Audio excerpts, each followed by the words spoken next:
Vínculo afetivo fraterno, como amiga ou como irmã de uma pessoa que não é necessariamente sua irmã de sangue, ele vai ter que ser um vínculo afetivo menos intenso do que o que a sua esposa tem com aquela mulher. Minha esposa é minha melhor amiga, o meu marido é meu melhor amigo, eu posso ser amigo de outras pessoas no nível máximo que eu sou com meu cônjuge pra menos, e também no nível máximo que meu cônjuge é amigo dessa pessoa. Em linhas gerais, o que o homem não gosta de ouvir? Ele não gosta de ouvir cobrança, ele não gosta de ouvir comando, ele não gosta de ouvir crítica, tá? Principalmente vindo de uma fonte feminina, quando ele começa a receber esses estímulos de comando, de crítica, de direcionamento, como se fosse uma força, né, social pra forçar ele a fazer alguma coisa que ele não quer, isso ganha uma característica de percepção pro homem muito masculina. Tá. Então, basicamente, o que o homem não quer ouvir é outro homem. Faça isso, né? É outro homem falando, tá? Então, porque aí o que acontece é que ele entra num embate, aquele relacionamento conjugal perde a função, mas é um equívoco de percepção e de postura dela dentro do relacionamento, porque ela tá achando que,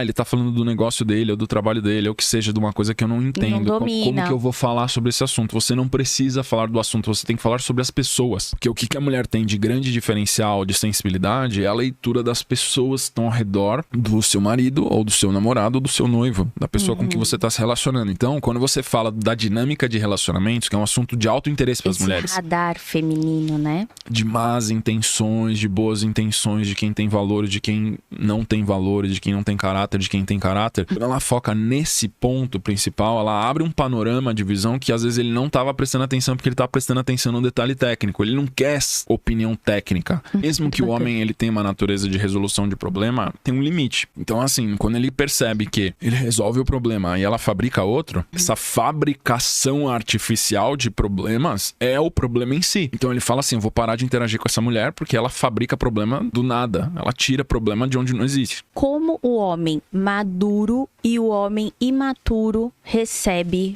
essa voz feminina na problemática que ele tá trazendo? Então vamos lá. A gente tem que colocar mais uma variável, né? Que é a mulher imatura e a mulher madura. Então, quando você tá falando de um casal imaturo, onde você tem o homem imaturo e a mulher imatura, a gente vai ter o homem, por algum motivo, talvez saturação, buscou a esposa pra confidenciar algo ou pra buscar um conselho. Confiança mesmo. Por confiança, só que eles são imaturos, tá? Então, ambos são egoístas. Imaturidade é egoísmo. Quando ele falou do problema pra ela, ele contou muito parcialmente, de certa maneira armado, o problema pra ela. Ela viu uma pequena brecha de abertura do marido, ela já tenta pegar essa brecha pra tentar manipular ele pra um assunto que interessa pra ela.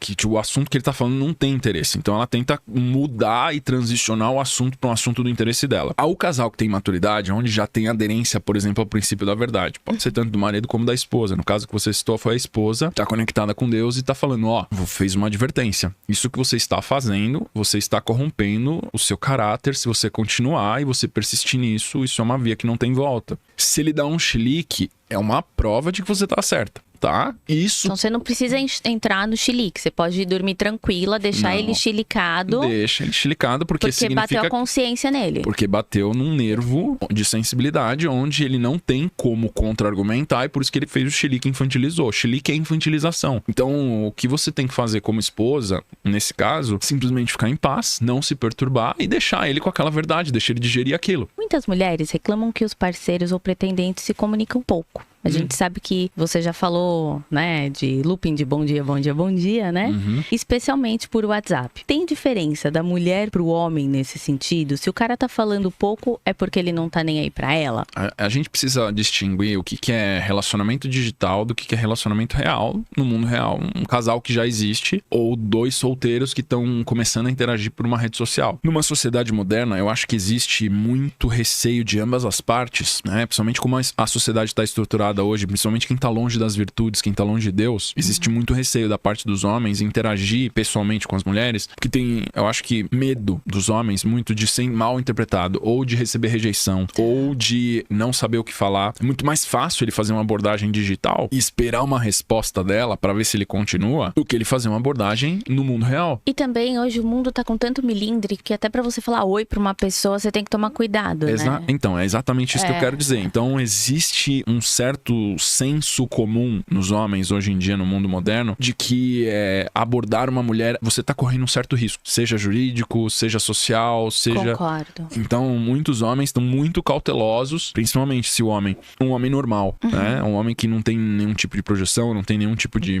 domínio social, vamos dizer assim. Esse homem, ele vai ter mais cautela do que a gente falasse 10, 15, 20, 30, 50, 70 anos atrás, onde a abordagem, ela não tinha grandes riscos para a reputação do homem, assim. E no momento que você desconstrói a reputação de um homem, ele desconstruiu tudo que ele construiu até hoje. Isso é um grande erro, a mulher chamar atenção, por exemplo, com formas corporais. Ela tem que chamar atenção por atitudes e não por formas corporais. Daí quando ela tá sorrindo, ou ela tá de bom humor, ou ela tá se movimentando de maneira elegante dentro do ambiente, que é uma maneira harmônica, ou ela tá tratando com delicadeza as pessoas ao redor, aquilo vai despertar homens que têm essa capacidade de detectar essas virtudes mais sofisticadas femininas. Quando a gente entende que isso é o que atrai os homens, tudo que é o oposto disso é o que o homem não quer na vida dele, o que ele não quer ouvir também. Quando você pergunta pros homens, você prefere entre respeito e afeto? Você prefere ter respeito e não ter afeto, ou ter afeto e não ter respeito? É quase universal, os homens masculinos falam, eu quero ter respeito e eu aceito não ter afeto. Se você fizer essa mesma pergunta pras mulheres, elas vão responder o oposto. Elas vão tender a responder, as mulheres femininas, tá? Eu prefiro ser cuidada, ser amada, ter afeto, mesmo que eu não tenha respeito. Que não significa que o respeito não é valorizado pelas mulheres e que não significa que o afeto não é valorizado pelos homens. Mas numa ordem de hierarquia, de comparação direta, a prioridade fica muito, muito nítida. Uma das grandes corrupções masculinas é o cara bonzinho, é o cara simpático. Porque esse cara é fraco. Tá? Esse cara fraco, ele vai ser sorrateiro.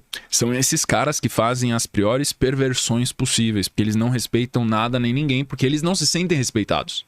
Então ele faz fora o que ele sente dentro, tá? São esses homens que violentam o feminino, são esses homens que abusam da inocência de crianças, são esses homens que são predatórios, que se tornam os grandes assassinos e psicopatas, porque são homens fracos e sorrateiros. Só que quando você olha a fachada de personalidade social dele, você fala assim, nossa, esse homem é um amor, é um doce, é uma flor. Só que é exatamente esse tipo de homem que são os mais perigosos, porque um homem que passa uma fachada de ser bonzinho, de ser amoroso, de ser dócil, ele tá escondendo alguma coisa muito sombria por dentro. O homem masculino, ele não busca validação feminina. Não importa. O homem de verdade, patriarca, ele não precisa de validação de nada nem de ninguém, só de Deus. Se você consegue ensinar seu filho e sua filha os primeiros passos, o beabá, o básico, significa que você tá dominando o básico, tá? Então, assim, se você tem filhos, você já tá ensinando pro seu filho como se tornar um grande homem, ou sua filha se tornar uma grande mulher. E errado, significa que você tá muito sólido nas bases do patriarcado e do matriarcado. Isso é muito bom. As pessoas acham que assim, eu vou casar e minha vida vai ser maravilhosa. Não, sua vida vai ficar muito mais complicada. Vai ter BO, vai ter treta, tem que aprender a tretar, tem que aprender a negociar, tem que aprender a se sacrificar. Silenciar. Tem coisas que vale a pena discutir, tem coisas que não vale a pena discutir. A socialização adolescente é o ápice da vida do adolescente. É tipo a prioridade número 1.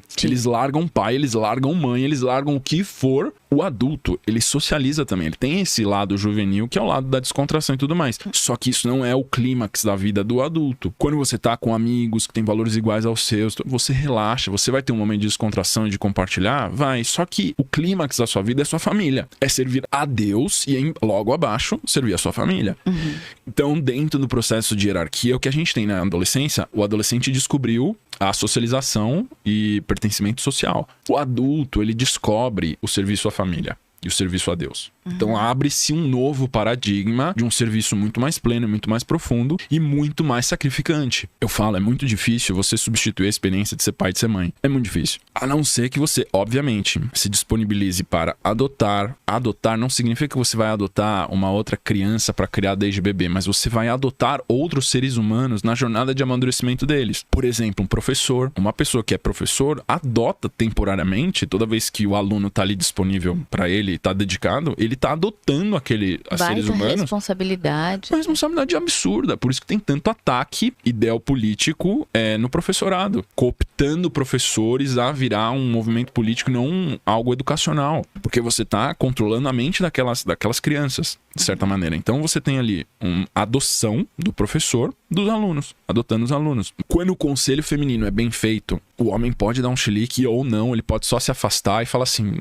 um homem maduro, ele pode chegar e falar assim, vou refletir, preciso refletir, preciso digerir isso que você me falou, beleza. Isso. Você quer receber as palmas do mérito da situação ou você quer que as coisas aconteçam do seu jeito? Porque a matriarca, ela não recebe as palmas, ela não recebe a glória, mas acontece exatamente o que ela tinha previsto. E aí ela fica em paz, porque ela disse de certa maneira que certa coisa ia acontecer, e aquilo acontece e ela continua com a bênção do anonimato. Porque se ela começar a receber as palmas e a glória, ela tá ganhando liderança. A liderança é um fardo, principalmente pra mulher. Ela começa a ficar mais estressada, sobrecarregada, ela começa a puxar a responsabilidade da decisão pra ela. Significa, então, que quando a mulher dá o conselho, ela dá o conselho de maneira desapegada e ora pra que o homem aproprie-se daquele conselho. No cortejo e na paquera, o que eles detestam ouvir? Sem dúvida. No cortejo é a irreciprocidade afetiva. Qualquer coisa que seja a mais do que ele investiu pra conquistar é indesejada. Por exemplo, Lucas. Por exemplo, ele mandou um oi, ele curtiu uma foto, ela chama ele no direct e manda uma mensagem grande. Textão, zero.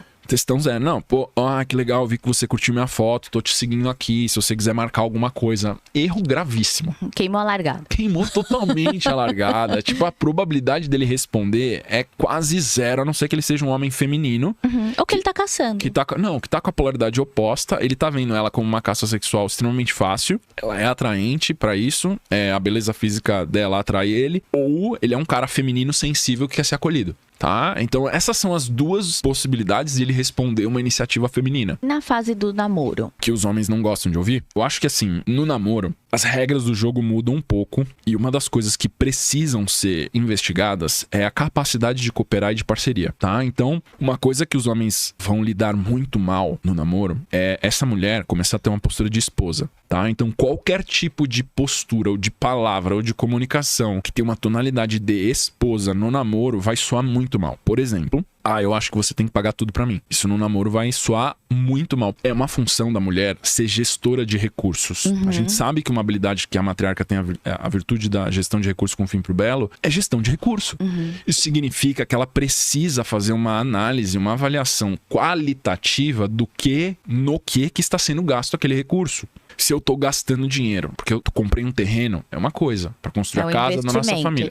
Isso aqui vai voltar multiplicado por 1000. Vai depreciar. Exatamente, porque é um investimento imobiliário, isso aqui vai ficar com o patrimônio da família, isso aqui não é um gasto, isso aqui é um investimento que vai voltar 10, 20 vezes mais. Mas se o terreno não vem e troca de carro toda hora, que acontece também, ela pode gasta em balada com um churrasco com um amigo, com bebida, com drogas. Essas coisas são muito efêmeras e momentâneas. A mulher, ela precisa colocar um freio dentro do casal, onde ela respeita o dinheiro dela, ela precisa respeitar o dinheiro do namorado mais do que o dela. O homem só pede a mulher em casamento quando ele tem certeza que aquela namorada dele, que vai virar noiva, vai virar esposa depois do pedido de casamento, se ela aceitar, que ela é sagrada pra ele. Como eu sei que ela tá fazendo essa amarração dos detalhes todos que estão acontecendo no contexto por trás, eu dou velocidade absurda pras frentes, tanto de trabalho como familiar, como tudo. Isso é uma cooperação muito poderosa, onde ela confia que eu vou ser esse líder que vai abrir campo pra nossa família, pra nossas empresas. Protegendo todo mundo. E ela vai arrumando a bagunça que vai ficando, não porque eu quero deixar bagunça, mas é porque você ganhar uma guerra. Quando o furacão passa, fica um monte de coisa fora do lugar que tem que colocar no lugar. Esse negócio de não é a hora de falar sobre isso, as mulheres normalmente não lidam muito bem. O homem, quando ele não está na caixa daquela performance, ele não performa. Bacana. Ele não performa. Então não é uma questão assim, a gente não tem a capacidade feminina de performar subótimo, mas entregar algum resultado. Então no casamento o que não pode falar é, por exemplo, fofoca.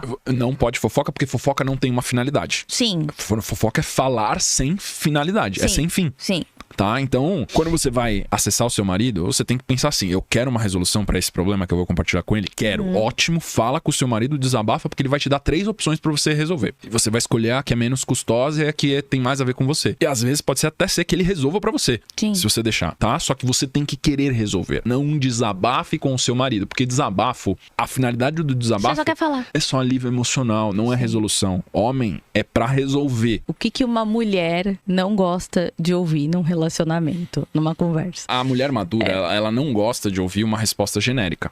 Porque isso significa que ele não está ouvindo-a, isso significa que ele não está disponível afetivamente e também não, de certa maneira, não está respeitando aquela demanda dela. Principalmente se ela está buscando uma solução e ele dá uma resposta genérica e evasiva, significa que ele está ausente, ele não está ali presente para relacionar. Para quem ainda não está nesse nível de maturidade, o que a gente pode fazer para ajudar essa mulher a como puxar o homem nessa comunicação?